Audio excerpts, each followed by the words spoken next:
Today's secret is about the interface holder with a lot of accessories we can attach to it. Internally, we call it the Christmas tree. Let's have a look at it. First, the front side is for the interface. It's compatible with the i300 as well as with the i300 Pro. On the side, we have two different areas. First one, this one, is for the vacuum box. 2 screws up and down, put it in, and here it is. The third one for the legacy box, if required. The same 2 screws, you put it in, that's it.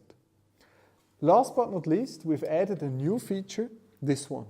It's used for the valve unit or the valve bottle. So here we go. That's a fully assembled Christmas tree. i300, valve unit or valve bottle, vacuum box and legacy box. Nice, no? This interface holder is compatible with many older generation products, like the R210, R215, R2, V700, V710. But it's as well compatible with the lab stand, with any lab stand actually.